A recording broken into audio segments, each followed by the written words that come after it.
What happened next will shock you. The man in the security line. The one he'd cut in front of. The one who had seen his passport in the bin. His eyes narrowed, burning with a new, more personal hatred. He knew. He didn't have proof, but he knew. And as security escorted him away from the gate, he never broke eye contact with me. The game wasn't over. It had just become personal. The giant Airbus lifted off from the San Francisco airport runway with a roar, carrying everyone else to New York. Everyone except Alexander Thorne. And me. I watched it climb until it was a speck in the gray morning sky. A profound silence descended upon the gate. Ben, the gate agent, was already resetting his podium for the next flight. The entire incident filed away as just another Tuesday. My body was buzzing, a cocktail of exhilaration and creeping dread. I had won. I had taken a man who embodied everything I despised about entitled arrogance, and with a few keystrokes, grounded him. Literally. The justice was so perfect, so poetic, it felt almost divine. But his stare, that look of raw, comprehending hatred, it chilled the triumph. I had to get out of there. I packed my laptop and stood, my legs feeling weak. I needed coffee. I needed to think. As I walked towards the terminal's main concourse, my phone vibrated. It was a work email. The subject line, urgent. Post-project autopsy call, 9 a.m. Pacific Standard Time. Shit. The call. I'd completely forgotten. I was supposed to be dialing in from 30,000 feet. I found a quiet corner near a charging station, plugged in my earbuds, and joined the Zoom call. Maya? You're here? I thought you were flying, my boss Sarah said, her face pixelated on the screen. Flight was cancelled. I lied smoothly. Mechanical issue. I'm still at SFO. The lie came easily, frighteningly so. Rough.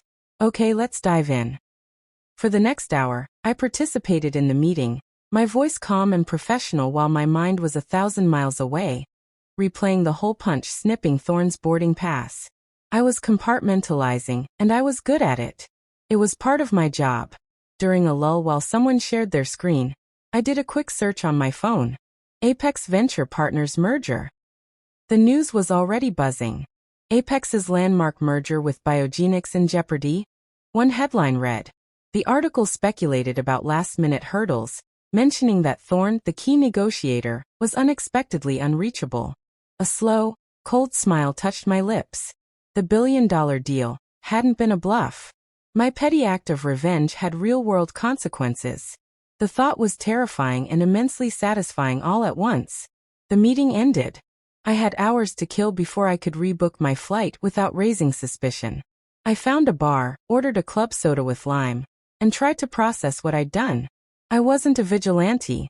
I was a rule follower. But I had just weaponized the rules. I had used my knowledge of systems and compliance not to enforce order, but to orchestrate chaos for a personal grudge. Who had I become? My phone buzzed again. This time it was a LinkedIn notification. Alexander Thorne Jr. has viewed your profile. The club soda turned to ice in my stomach. He was making his move. He had remembered me, and he was doing his own research. My LinkedIn profile was bland, professional. Digital compliance analyst at Veridian Systems. It gave nothing away. But it was a connection. A thread he could pull. I felt a prickle of fear, but it was quickly overshadowed by a surge of defiance. Let him look. He had no proof. It was his word against a flawless, bureaucratic process.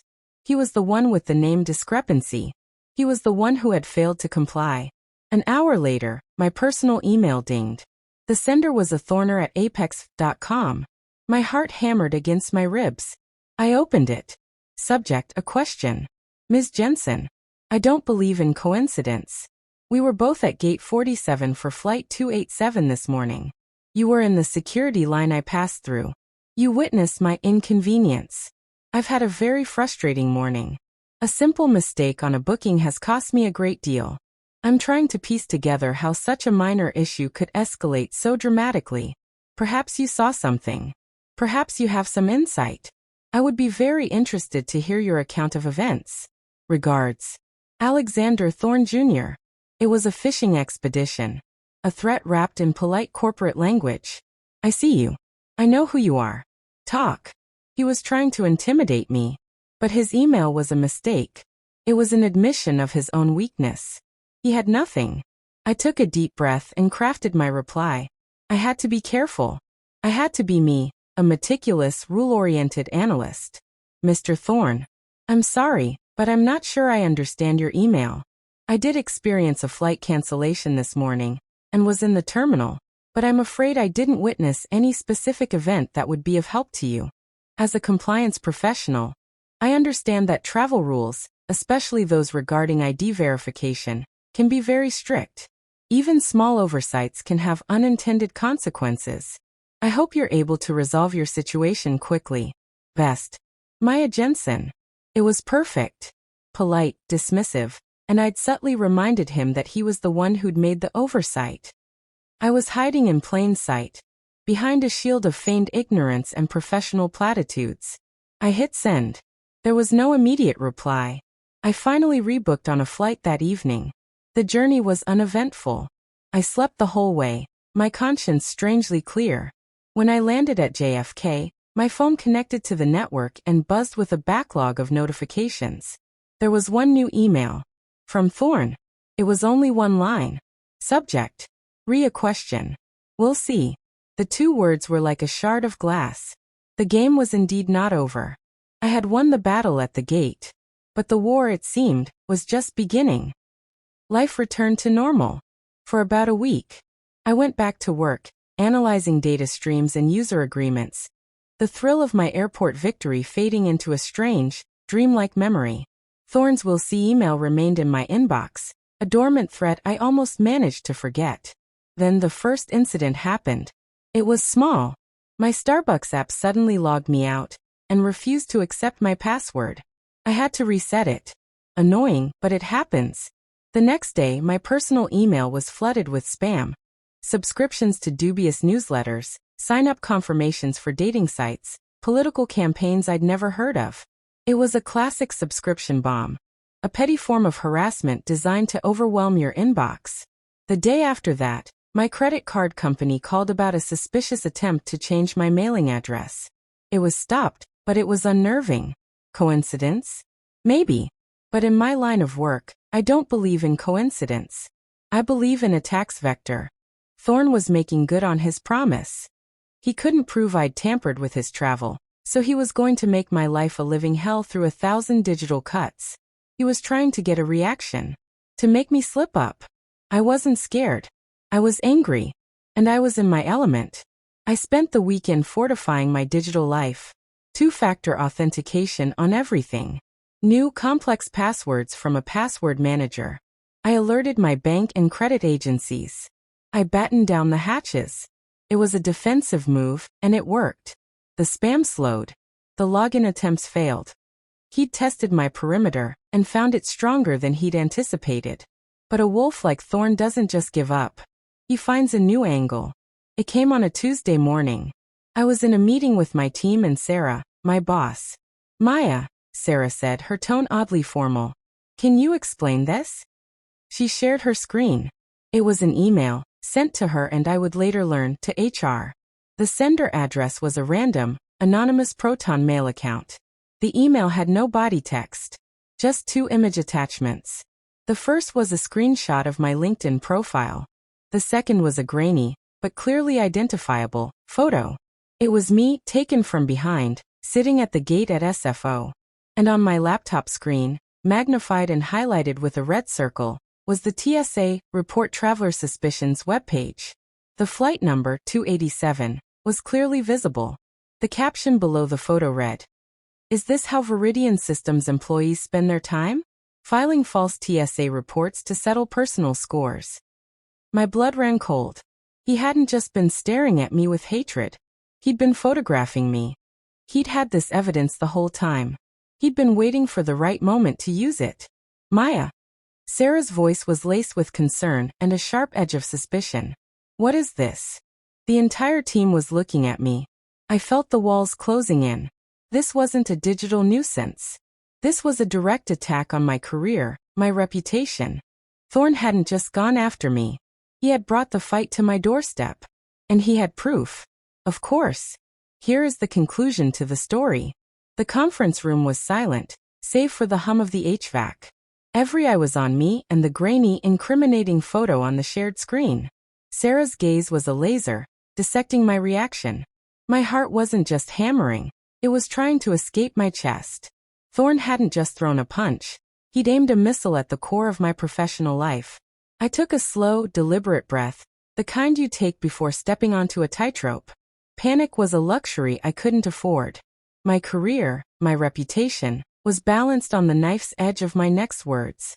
"Sarah," I began, my voice remarkably steady. "May I?" She nodded, her expression unreadable. I stood and walked to the front of the room. The photo felt like it was burning a hole through the screen. I had to own this. "This is a targeted harassment campaign," I stated, meeting the eyes of my colleagues one by one. "The man in question is Alexander Thorne, a managing director at Apex Venture Partners. I witnessed him commit a flagrant breach of airport security protocol by cutting the entire TSA pre-check line last Tuesday. He was aggressive and confrontational with multiple staff." I paused, letting that sink in. I was establishing the facts, painting Thorne as the antagonist from the very beginning. Later, at the gate, I saw him being denied boarding. I didn't know why at the time. "It appears," I said, gesturing to the photo, "that he believes I was responsible. This photo is clearly an invasion of privacy, taken without my consent, and this email is an attempt to intimidate and discredit me." Sarah leaned forward. "Maya, the photo shows you on the TSA reporting page. For his flight." "It does," I admitted, refusing to flinch. Honesty, or a carefully curated version of it, was my only path forward. After his behavior at security, and given my professional background in compliance, I felt a civic duty to report what I had observed. The TSA encourages vigilance. I reported a belligerent passenger who had disregarded security procedures. I used the official channel provided for that exact purpose. My report was factual and based on direct observation. The room was still tense, but the looks of outright accusation were shifting to ones of curiosity. I was reframing the narrative from petty revenge to civic duty. "The core of his accusation is that my report was false," I continued, tapping into the analytical tone I used in every presentation. "But it wasn't. He did cut the line. He was confrontational. And there was a name discrepancy, which is what actually grounded him. My report simply connected these observable facts. If he wants to claim my report was malicious, the burden of proof is on him. All he has is a photo of me using a public website as intended." Sarah stared at the screen for a long moment, then back at me. "HR will need to be involved. This is a serious allegation against an employee." "I understand completely," I said, my voice filled with a confidence I was starting to feel. "I will cooperate fully. I have the flight information, the time, and I can provide a full written statement. I believe Veridian has a strict policy against workplace retaliation and harassment. What Mr. Thorne is doing, by targeting me here, likely violates that policy." I was turning his attack back on him. He wasn't just attacking me. He was attacking a Veridian employee at Veridian. I was making it the company's problem. Sarah finally nodded, a decision made. "Okay. Meeting adjourned. Maya with me. We're going to HR right now." As I followed her out, I felt a cold clarity settle over me. The defensive battle was over. I had held the line. Now it was time for a counterattack. The next 48 hours were a whirlwind of corporate procedure. I gave my formal statement to HR, detailing Thorne's behavior and presenting myself as a vigilant, if unfortunately targeted, employee. I provided the harassing emails from Thorne, including the ominous "we'll see." It painted a perfect picture of a powerful man trying to bully someone he perceived as beneath him. Veridian's legal team was alerted. They sent a sternly worded cease and desist letter to Apex Venture Partners, citing their employees' campaign of harassment against one of ours. I heard through the grapevine that Thorne was formally reprimanded by his own board. He had been trying to quietly crush me and had instead brought a world of corporate legal trouble upon himself. It was a victory. But it wasn't enough. He was still out there. The venom in his "will see" still echoed. I had defended, but I hadn't won. A predator like Thorne would just lick his wounds and wait for a new angle of attack. I needed to end this. Permanently. I couldn't fight him with his own weapons, bluster, wealth, loud threats. I had to fight him with mine, silence, data, and the cold, unassailable truth. I began a deep dive, not into Alexander Thorne, the man, but into Apex Venture Partners. My nights were spent scouring public databases, SEC filings, press releases, and industry gossip forums. I was looking for a pattern, a weakness, a line of code in the grand program of his life that was faulty. And then I found it. It was buried in the financials of a small, failed biotech startup called Neuralinka, no relation to Musk's company. Apex had been a major early investor. The startup had gone bankrupt 18 months ago. Its promises of a revolutionary neural implant dissolving into nothing. Standard Silicon Valley story. But the timing was interesting. Right before the bankruptcy, Apex had written down their investment to zero. A total loss. Standard practice. I cross-referenced the dates with Thorne's social media. A month after Apex had officially declared the investment a total loss, Alexander Thorne Jr. had posted pictures from a lavish, 2-week vacation to the Maldives. A much-needed break, he'd called it. A coincidence, perhaps. But my analyst's brain itched. Venture directors don't get massive bonuses after writing off a failed investment. They get questions. I dug deeper, into the shell companies and holding firms associated with Neuralinka's funding round. The corporate structure was a Russian nesting doll of LLCs and Cayman Island registrations. It was designed to obscure. But obscurity, to a determined analyst, is just a puzzle. It took me 3 days, but I finally pieced it together. Apex's funds had indeed invested in Neuralinka. But a separate, smaller stream of capital had come from another entity, Palace Investments, which was registered to a lawyer known to be Thorne's personal attorney. Thorne had been double-dipping. He'd used Apex's money for the official investment, but he'd also used a secret personal fund to loan the startup money at a usurious interest rate, secured against the company's now worthless patents. When the startup failed, Apex lost its millions. But Thorne's personal fund, Palace Investments, called in its loan. The startup, with no cash, had to settle the debt in the only way it could. By transferring the patent portfolio, the very same patents Apex had written down as worthless, to Palace Investments. The patents were worthless. Until 6 months later, a larger pharmaceutical company announced a breakthrough that relied on a similar underlying technology.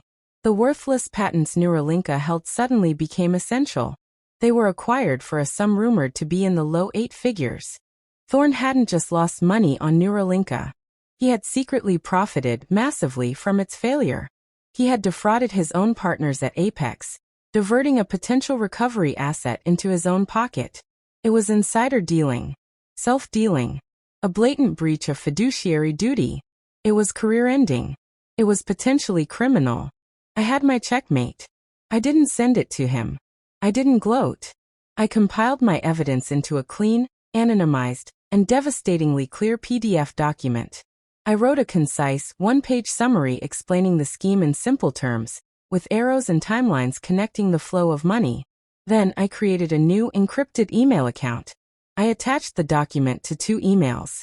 The first was addressed to the entire executive board of Apex Venture Partners. The second was addressed to a contact I had at the Securities and Exchange Commission, from a previous, legitimate compliance case. The body of each email was identical and contained only 3 words. For your compliance. I took a deep breath, my finger hovering over the trackpad. This wasn't petty revenge anymore. This was annihilation. I thought of his sneer, his shove, the terror of that HR meeting. I thought of the quiet, insidious power he wielded and abused every day. I clicked send. The arrows were in the air. And this time they were tipped with poison. 2 weeks passed. The spam to my email stopped entirely. The silent war was over. I knew it before I saw the news. The story broke on a Tuesday. Apex Venture Partners director ousted amid fraud allegations. The article detailed the internal review that had uncovered Alexander Thorne Jr.'s unauthorized and conflicting financial dealings related to the Neuralinka investment. It mentioned an ongoing SEC investigation, The language was dry and corporate, but it spelled utter ruin.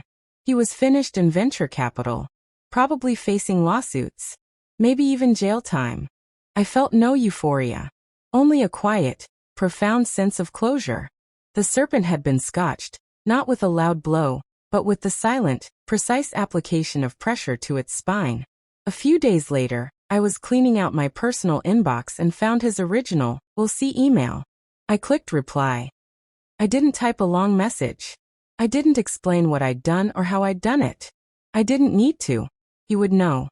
He would look at the wreckage of his career, and he would know it led back to the woman in the airport, the one he'd cut in line. I simply wrote 2 words, the same 2 words he had once sent me. Subject. Ria question. We'll see. I hit send, then immediately deleted the entire chain and emptied the trash. I closed my laptop and looked out my apartment window at the New York skyline. The sun was setting, painting the glass and steel in hues of orange and gold. The city was vast, full of millions of stories, of conflicts and triumphs and petty grievances. Mine was just one. It had started with a man who thought the rules didn't apply to him, and ended with the one rule he'd never understood: that everyone eventually answers to someone, even him. Thanks for watching. Click the subscribe button below to subscribe to our channel.